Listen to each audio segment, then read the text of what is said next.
My warmest greetings from Strasbourg, from the European Parliament to Ankara.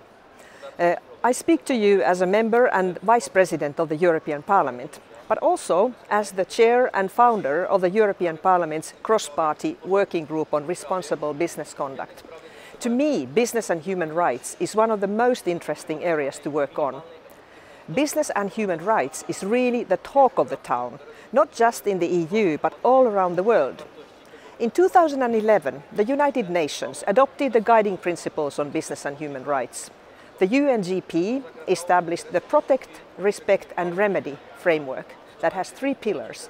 First, states' obligation to respect, protect and fulfill human rights and fundamental freedoms. Second, companies and other business enterprises' requirement to comply with laws and to respect human rights. And third, the need for rights and obligations that provide effective remedies when human rights are breached. All countries should implement these principles into their legislation. However, worldwide, only 22 countries currently have a national action plan on business and human rights, and 16 of these are countries within the European Union. Unfortunately, the whole world is lagging behind. In 2015, the United Nations adopted the Agenda 2030, the so-called Sustainable Development Goals.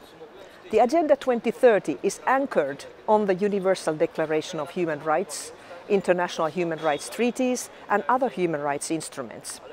The Agenda 2030 emphasizes the critical role that human rights play in the achievement of sustainable development in all its 3 dimensions: economic, social and environmental. Sustainable development and business and human rights go hand in hand.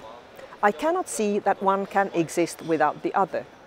The UN Guiding Principles and the SDGs absolutely need each other.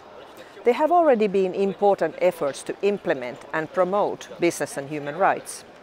In addition to the UN Guiding Principles, there are the OECD Guidelines for Multinational Enterprises, the ILO Tripartite Declaration of Principles concerning multinational enterprises and social policy, and other relevant instruments on business and human rights.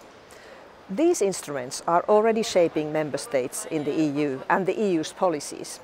These efforts are widely appreciated, but they are not by themselves enough.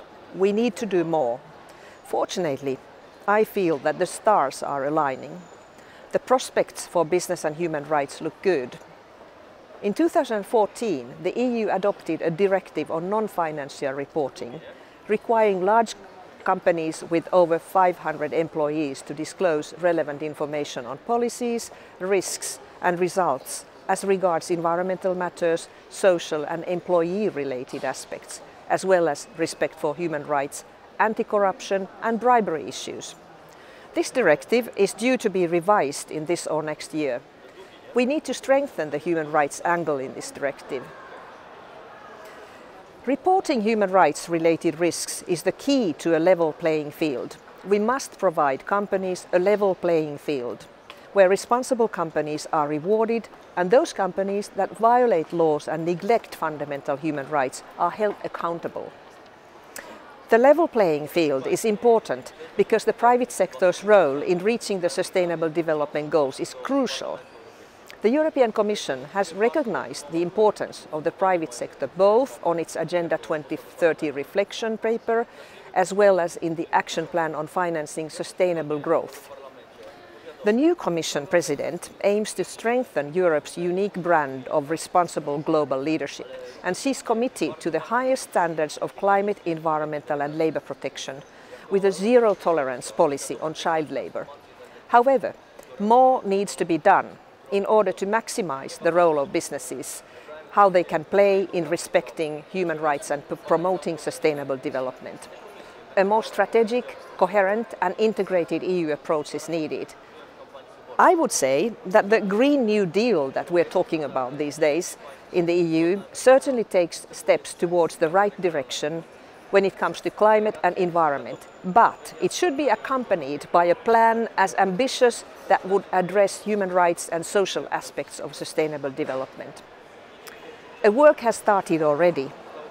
On the 2nd of December this past year, During its Business and Human Rights Forum, the Finnish EU Council presidency called for an EU action plan on business and human rights. This call was immediately echoed by numerous civil society organizations, about 100 of them, and also by business enterprises. I believe that the Finnish presidency's agenda for action will be the cornerstone of the EU action plan. So, as you can see, dear friends, things are moving, stars are soon in the right position, and the time is ripe for the EU action plan on business and human rights, and legislative proposals that would codify the business and human rights into the EU law for once and for all. I very much encourage Turkey to use this momentum and to step up its efforts on business and human rights, as it could become a key player not only among EU enlargement countries but in the region as a whole. With these words, let me wish you a successful, inspiring conference and looking forward to hearing from you. Thank you very much for your attention.